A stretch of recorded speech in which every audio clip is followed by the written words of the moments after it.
Welcome back. I'm Inverta Umbra, and this is Cataclysm Dark Days Ahead. Now, last time, you may have, seen me go over some of the basics, and I was just reviewing that video, and I realized I misspoke about a few things. Um, Key points on and I forgot about this, your character has some normal actions he'll do, like in real life, if your hands were cold, put them in your pockets if you had nice jacket pockets. And he will do that in this game as long as his hands are free. And if your head's uncovered and you're wearing something like a winter coat, it has a hood. So your character will put the hood up.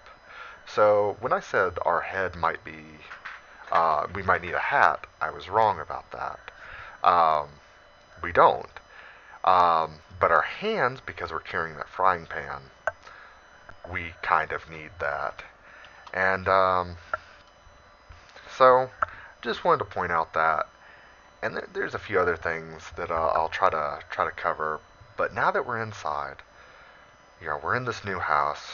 We know that there's a zombie that saw us. It's probably moving towards us. It may try to enter through the kitchen like we did. It may come and pound on the door. Don't really know how the AI works out that, but it usually just tries to make a beeline for where it last saw you. And they kind of will forget about you after a while, or at least they'll lose track of you if they don't see you for a while or don't hear you for a while. But they also have a sense of smell, so that you kind of leave a smell footprint behind as well. I don't know if like water or anything like that affects that. I do know there's a perk that can either make it easier or harder depending on which side of the perk you take. Um, so those are all things to be aware of. Now, this episode, if that zombie does come up, we want to try and get into combat with it because I just want to briefly cover that. But first, we're going to quickly look through the house, see if we can find maybe a better weapon or maybe a pair of gloves.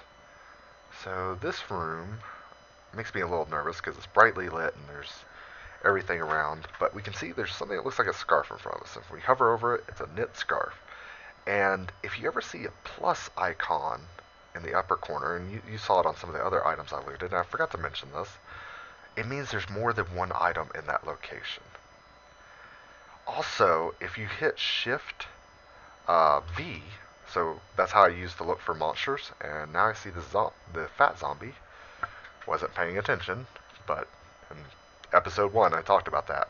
Pay attention to your surroundings. But hitting tab or hitting Shift V and then hitting tab will bring you to items that your character can actively see. And now we can only see the knit scarf. But this allows us to quickly go over, see if there's anything we need to pick up, and pick it up, and it'll show us where it is. Like if there was more items in this list, we could hit the arrow keys down to it, and it'd show us where it was so we can run over and pick it up. Like if we were trying to bug out real quick, grab it and get out instead of having to try and look through real quick while we got zombies trying to break in and whatnot.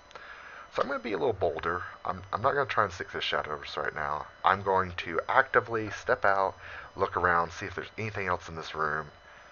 And, if the fat zombie sees us, he sees us. We'll try to take care of that later. There are zombie types. So you see fat zombie, and the other one was just a zombie. They each have their key abilities, and so far we've seen the zombie and fat zombie, and the fat zombie is a little tougher, but I believe it's a little slower too. Some of the other zombies that you'll come across, or some of the other enemies, will be a little more drastic in their differences and their advantages. So just keep that in mind. If you ever see an enemy you're not sure about, sometimes it's best to watch and see if you can see how they move or what they're doing before they see you, so you have a good idea of what you can do. Also, hitting that Shift V and then going over to monsters, so you can kind of get a short description of it. You can at least see it's uninjured, it is hostile, but all zombies are going to be hostile towards you. Sometimes you'll see animals and they won't be they won't have hostile, they'll be something else, or they'll say fleeing.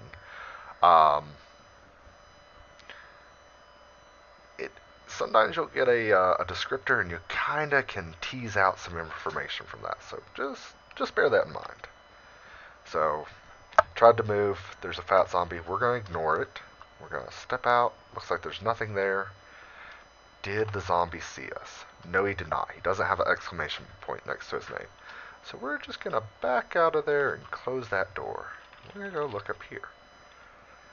And, okay, so there's a lot of interesting stuff right here. But first, as long as there's no enemies, we're just going to quickly close that and close that. So right here, we see a holy symbol. I'm not sure if this actually does anything. You can wear it. It gives you a little bit of protection against bashing and cutting, which this is another thing I should go over. This, when you press E to look at something and potentially pick it up, shows you the it shows you the stats of the item. So it's a piece of clothing. That's its category. This is what it's worth roughly. You can do some trading with NPCs, and they'll give you money for different items. Not necessarily money. They'll trade you equivalent, depending on how well you are at speaking and bartering. How much it weighs, how much volume it takes up. So it weighs nothing, has no volume. Seems like a good idea. I should just go ahead and pick it up. It's made out of gold, so if we were ever to take it apart, we'd probably get a little bit of gold from it. It covers nothing. Layer is normal, so that means there's different layers. There's one that's close to the skin, which could probably be best described by like underwear or tight, glove liners, socks, stockings. Those would all be things that would be close to the skin. A bodysuit. And then normal layer is things like your normal shirts. They're on you, but they're not like form fitting. They're not real close. They just kind of hang on you, depending on the shirt. Its encumbrance is 0, which means that's how much encumbrance it adds if you were to wear it. Seeing as it's 0, you wouldn't really get any encumbrance out of that. Though I do know certain items when stacked will give you more encumbrance, even if they don't have an encumbrance. So, It has no storage, which means it has no ability to carry items, so it will not increase our volume, but it's not really a big deal. It gives bash and cut protection too. Now these are 2 points of armor towards these types of attacks. So zombies mostly use bash and occasionally I believe use cut when they use their bite. So acid and fire, there's no protection on this item, and fire may not be as common in DD or Cataclysm Dark Days Ahead. Acid, on the other hand, there is an enemy type. There's a few enemy types that actually actively use it. So yeah, acid protection is sometimes a good thing.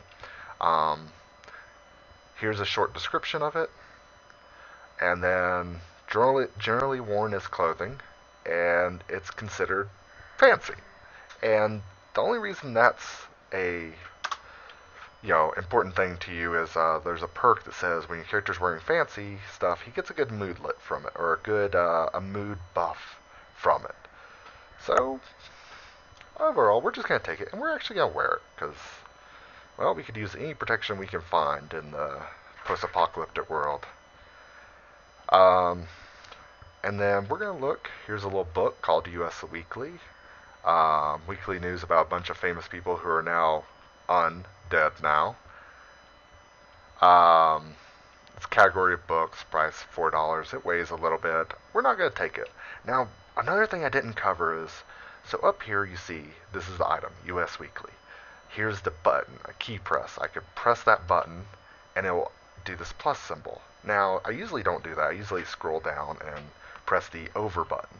Now, if you push to the right, you add it to something you're going to pick up, and to the left, you take it away. And the only reason that is important is if there's multiple things, you can go here like, I want the hairpin, I want the cowboy hat, I don't want this, I don't want that. And you can, sort through and quickly pick them up all in one motion. And because, and I also didn't go over this is kind of a turn-based game, the more activities you can do in one movement of speed, the better it is, especially when things are going down.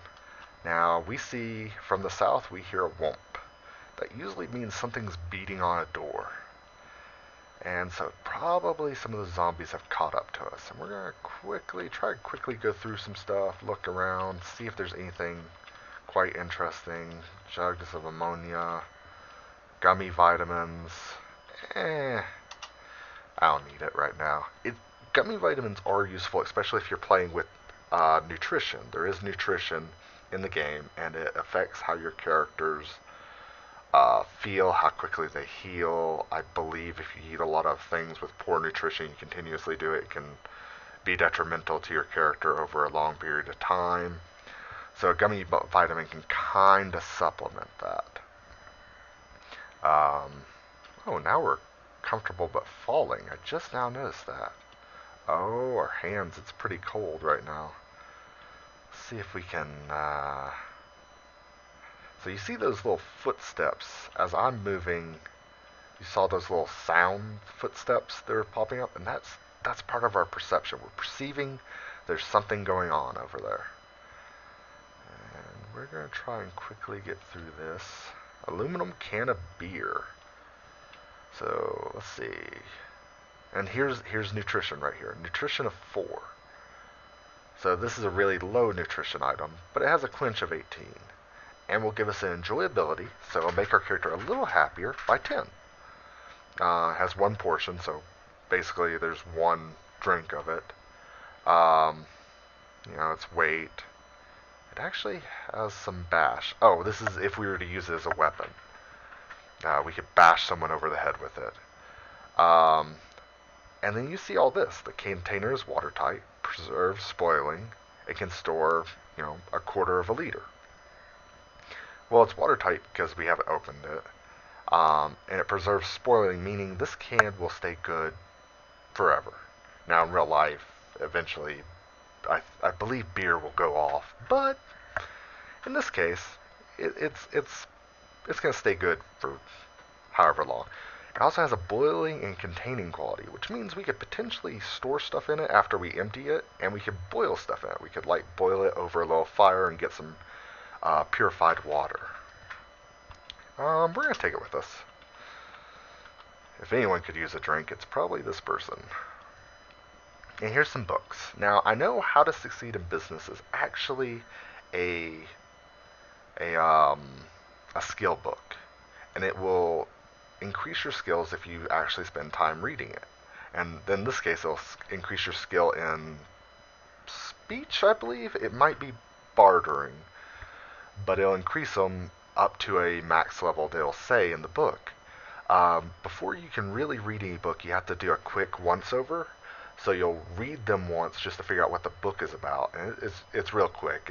It's basically the equivalent of you looking at a book and turning it over to the backside, or opening a little snippet on the cover page or something that gives you kind of a short descriptor of what the book's about. But it'll tell you something like, this book can bring your bartering up to level 3.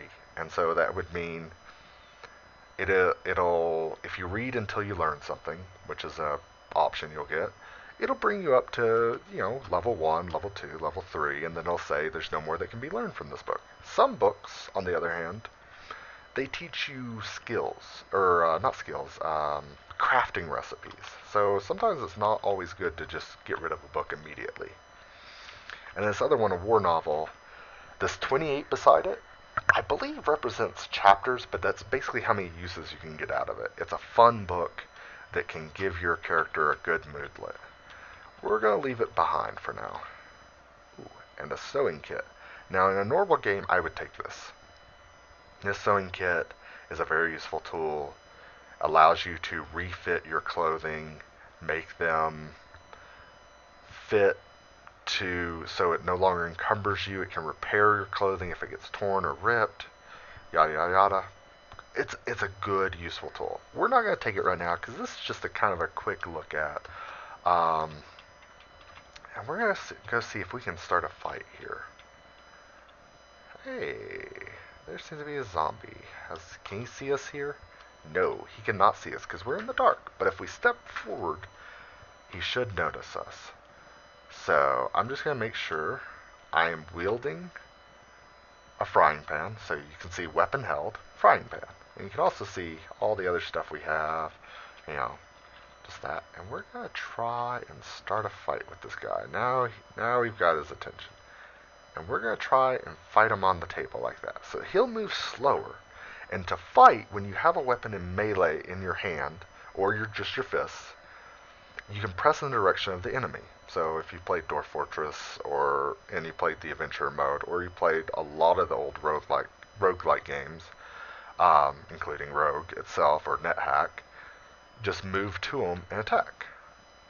Now, zombie tried to grab me, but I broke its grab. So I'm going to move after attacking. And I did it 10 damage to it. So I'm going to move here around the table. So he had to move across the table, which is slowing him down.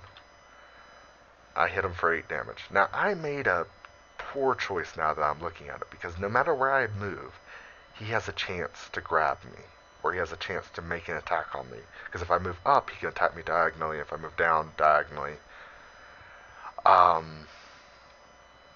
But you also can see I attacked him and he didn't attack me back. And this is because I'm fighting him on a table. So he's having trouble getting to me. I'm just going to try and duke it out with him right here. So smash him again with a frying pan, do 12 damage. Smash him again. I bit my head. So there's a few new things. We now notice our head has this slash mark right here instead of a straight line. It just shows we've taken some minor damage. We have pain 3, which is affecting our intelligence, making it harder to think, slowing us down a little bit.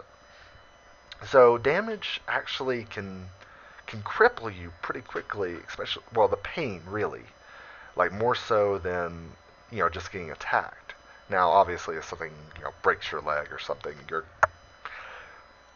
it's not just the pain, it's going to be the inability to really use that leg. But in this case, that pain has, made it harder for us to think. It's slowed us down, and, it's damaged our head a little bit. So we're going to have some issues if this fight continues on. So the other thing is, the zombie just bit me. And you might be thinking, well, are you infected now? Well, this bite is kind of like a graze. These won't usually infect you, I'm fairly certain. But if you ever see bites you, the wound feels really deep, then you need to try and clean the wound, because that was probably an infecting type bite. So that's the one you need to worry about. So we're going to continue to just try and slug it out with him. We whack him for 16 damage as a critical. He hits my right arm, but my armor protects me. So whatever I'm wearing that covers my right arm, which I believe is my winter coat, has kind of shifted off the damage, and I don't take anything from it, which is good, because more damage is going to start slowing me down, making it harder for me to fight this guy. I hit him. My torso is protected. I hit him for another 9, 10. Zombie dies. Alright. So we're done, right? No. So unless you destroy the head, or you thoroughly pulp the corpse, or you butcher the zombie, they're going to get back up after a while. Now, it does take them quite a bit, but we've got some time. And there's 2 ways we could do this. We could press the S key like we did for the window and smash them, and that'll pulp the body. We'll spend time just smashing the body, and it takes time. Or we could butcher the body, which is really quite gruesome, but it'll improve our survival skill. Now, in this case, I'm just going to show the butchering, because it's kind of a thing I haven't covered yet. So if we move on top of the corpse, and we hold Shift and B, we bring up this little menu. Choose a corpse to butcher or item to disassemble. We can either choose to butcher the zombie, we can cut up all the leather pants, pairs of shoes, all that, or we can cut up all we can. Now, cut up all you can only covers the cut up options. It does not cover the butcher, so don't think you'll just hit that and you'll do everything and they'll be good. And the reason you'd want to cut up this stuff is you could disassemble it and then use the materials to make something else. This takes some time, so we're going to go ahead and butcher the corpse, and it gives us some stuff depending on our skill. And we got some tainted meat, tainted bone, and then there's just some stuff that the person had on them. Another thing I should go over is the only reason we were able to butcher him is because we had a pocket knife. You need some sort of object with cutting. So if we go in and we hit enter after looking at our inventory, we can see this item. and well, not cutting, butchering. Cutting is for just cutting up the materials. So you can see all this information about it. We could use it as a stabbing weapon, da da da da. But it has a 12 butchering quality. Better butchering quality will mean you have the potential to salvage more out of the animal corpse or the zombie corpse or even the human corpse if you chose to do that. Um, so finding tools that have really good qualities is paramount to long-term survival. So I just wanted to show you that real quick. And so that was combat. If I was worried about the wound I took to my head, I can hit A, which is the activate key, and go over to the first aid kit. And I could sit here and select my head, which I'm gonna do. I'll hit 1, and it'll bandage up my head or whatever. I'll use portion of the first aid kit, which I have 2 portions in it, to help heal my head. Now, if you're really playing this game and you're intending long-term survival, I would not recommend doing this. Not for that minor of damage. I would save a first aid kit and some of the other things for if you get a deep bite or your legs are really damaged or something and you need to escape. So save those for those emergencies. But I'm just going to show you, hit 1, and you notice our head no longer has that slash mark. So, yay. And we still have at least 1 use of the first aid kit. Now, our character's still in pain. We're going to take a beer. And you see now our strength increased, because beer make us strong, but help make us stupid, too. It also helped numb a little bit of the pain, I'm guessing, because that's no longer there. And you see the slaked. So slaked is for thirst. If you're slaked, you're not thirsty. You're full. You have a... You don't need any liquid. If you're full, which will appear above slaked, then you don't need any food, but you might be thirsty. So they're 2 independent things, and one does not cover the other. Some foods will fill both. Beer usually gives you a little bit of hunger, but it's more for the thirst. Certain fruits will give you most of the hunger, but it'll give you a little bit of thirst too. So certain foods are kind of useful to have a lot of. And we're going to go over here to this, because there is a interesting thing that I kind of glossed over. I didn't point it out, but there's a reason I was interested when I first opened the door to this room. There's stairs right here. Now we're standing on top of them. And if you press shift period, which is actually the I forget what the key's called, but it looks like a little arrow that points to the right, and there's also one that's over the comma that points to the left. If we hit the one to the right, so shift, that arrow, we move down the stairs. If we hit the one to the left, we move back up the stairs. And this is also moving up and down things. I believe climbing works this way, though that's kind of experimental in this game, so you may or may not have climbing in your version if you choose to play it. So we're going to go down. It looks like we're in a little bit of a basement. And a lot of basements have similar layouts. So we're just going to move forward. We're going to kind of look around. Does there seem to be any noise? No, at least not that we noticed. So we're going to move around, follow this wall. Wow, this is a really big basement. And then we found a table with some stuff on it. Power converter, a dust mask, which can be good. Some welding goggles, a vacuum sealer. We could package some food. Pair of safety glasses. Always wear your safety glasses when working with dangerous tools. What is a transistor? This is another skill book, I believe. RAM. So I'm guessing that's like a RAM stick. A stick of memory useful in advanced electronics and crafting. Nothing we're going to really get in today. A soldering iron, a processor board, an RC control. Just looks like a lot of electrical stuff here. Some solder. Nothing we really want to get into because we're not really a building type character. A bottle of salt water, bottle of clean water. I would almost take that with me if it wasn't for the weight. Hydrogen peroxide, useful if you need to clean a wound that may have gotten a little deep bite. So that would that would almost be something normally worth taking with you. Just depends on your situation. Chemistry textbook. Believe it or not, this actually improves your cooking skill. Um, hmm.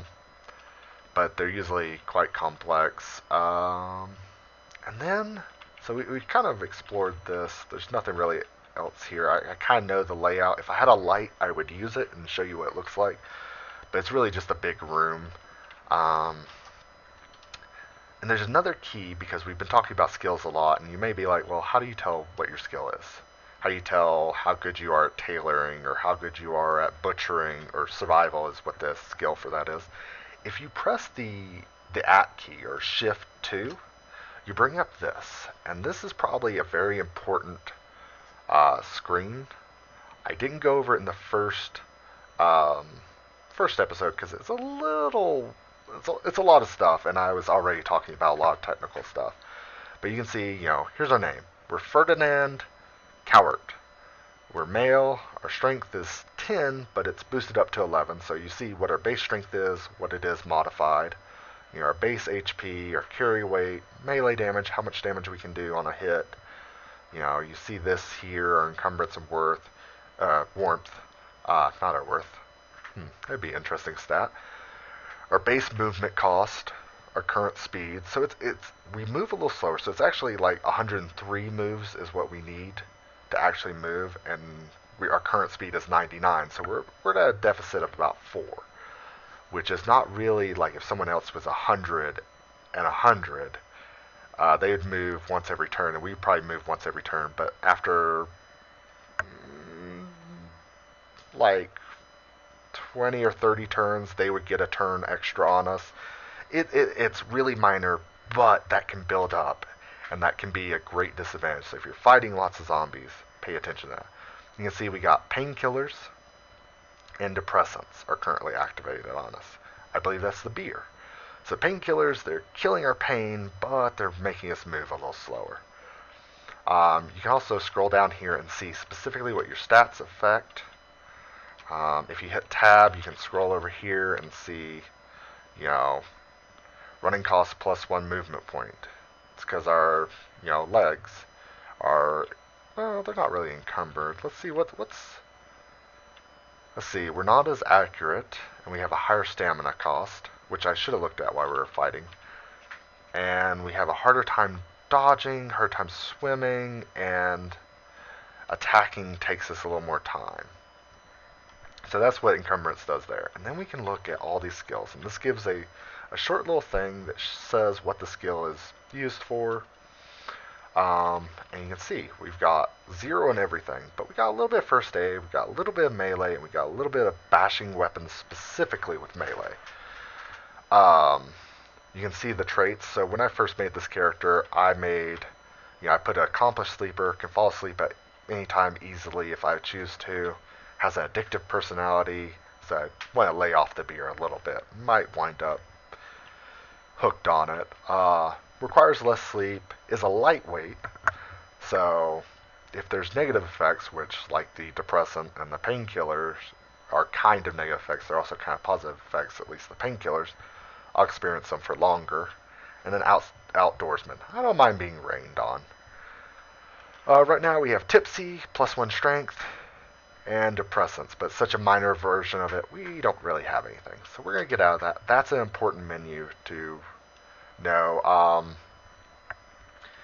And then, so we're probably going to wrap it up right here, because I feel like I've covered a lot of stuff, and I want to section off each of these videos pretty well, but I feel if you had watched up to this point and you kind of use this as a reference, you'd have enough to get at least a basic survival going. Probably in the next video, I'm going to try and cover like some basic crafting things and how to like sleep and get a secure area, at least at the beginning. So with all that being said, thank you for joining me today. Hope you have a wonderful day. Catch you later.